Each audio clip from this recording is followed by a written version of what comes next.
Welcome back as we continue to journey through this intro to sociology through this variety of topics. Today we're going to look at population, urbanization, and the environment, all three of those things. So to jump right in, population has more than tripled since 1900. There are now close to 7.8 billion people in the world. That number comes from demography. This is the study of human population. So that's where we get some of this data that goes into population. Why do populations change? Well, I'm going to give you some examples.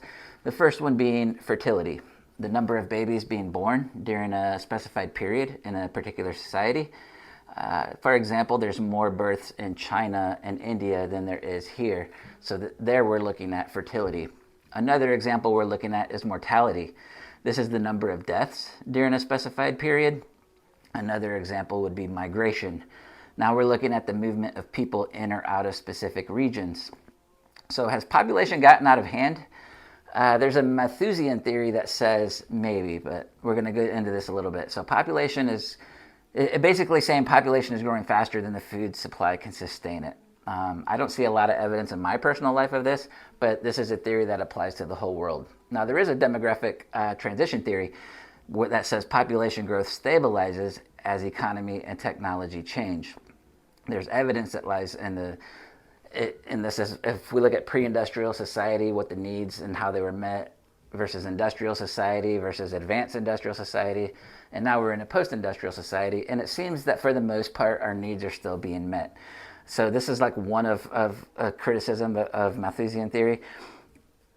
Probably the biggest criticism though is that the fertility rate is actually half of what it was in the 1970s. So this speaks volumes to that theory. So now we'll get a little closer look at urbanization.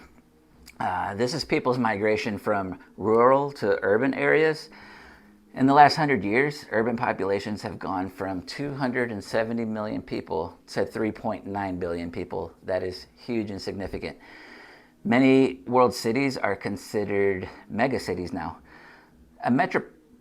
Those are metropolitan areas of more than 10 million people. A metropolitan area being at least 50,000 people. So once they become 10 million, they're megacities. So in the 1950s, there were two megacities. This was New York City and Tokyo. And now there's soon to be 41 megacities. So that should show the significant population growth in urban areas. The U.S. has changed to develop suburban areas. These are right outside of the city as cities grow crowded. At some point, the government started incentivizing people moving to these suburbs. As cities become gentrified, minority groups are the ones that are now going to these suburbs, which near them are also what are considered edge cities. These are business centers that are close to the suburban areas. An effect of this has been urban sprawl. So this is the migration of people from the center of cities to these suburban areas. And this is when companies take jobs to these urban areas also, or take jobs away from the urban areas and move them to the suburbs. Another effect of urbanization is traffic congestion. This can be a nightmare depending on where you're from, but often the only way to get around is an automobile. So it also affects these suburban areas and the inner city because there's a lack of affordable housing, and there's also a lot of residential segregation in terms of race and social class. If you've been in an inner city anywhere, you see the segregation based on race and class. Now, before we get too deep in here, I need to throw out some theory at you before we get to the other areas of this unit.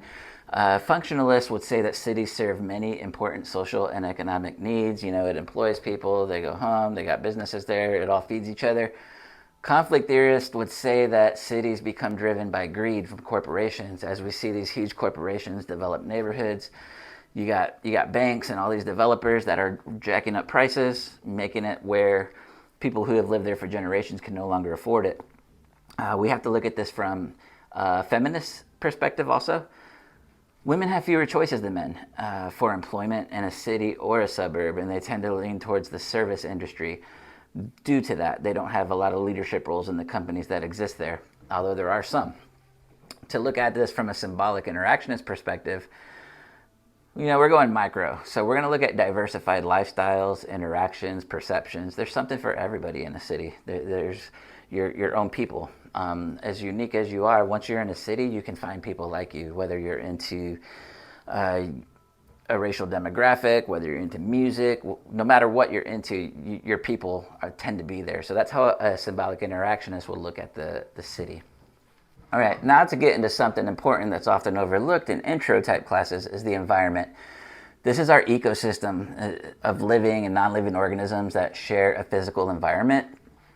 As the world expands, water becomes an issue. This is part of our ecosystem. This is due to the demand. This is due to industrial pollution. The demand for water has tripled over the last 50 years, and 40% of the world is living in water scarcity. There's no guarantee from day to day they're going to have water.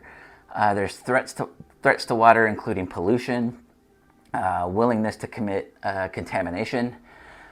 Minorities have a built-in mistrust of these companies that ruin the water, and this compels them to drive the bottled water market. Privatization is a huge problem with water. Big businesses, look at Coke and Pepsi. Read up on some of the stories of their background and how they've privatized water and hurt people.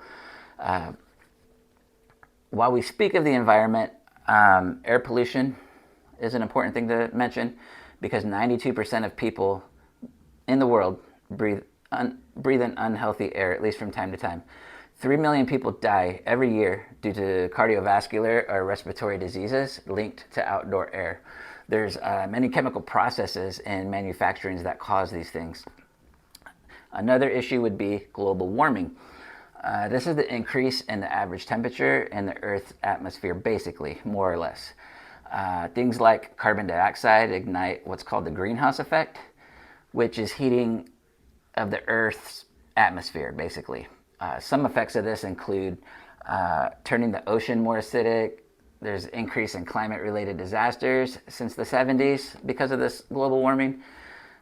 Reaching excessive heats, which claims many lives, melting the world's largest ice sheets, which contributes to rising sea levels, which contributes to a lot of other problems. The last thing I'll mention here in terms of the environment, I want to leave you on a little positive note. And there are sustainable developers and sustainable economic activities that do not threaten the environment. This is something that I think is catching on more and more, and we're starting to see a lot more of. A study in environmental performance ranked countries in water quality, air pollution, and protection of ecosystems. Iceland basically had the highest scores, and the other Scandinavian countries were the top 4. But the US was only 26. So we got to work on improving these things. And like I said, I think that's happening. We rank low across the board due to probably profit and also probably politics. Capitalism often puts profits first, and politicians tend to often support who's funding their campaigns. We don't have to get into a lot of that, but I wanted to at least mention it, that we are moving in the right direction now. So now that we've talked a little bit about urbanization and the environment, we're going to go ahead and continue on next week. So we will talk to you later.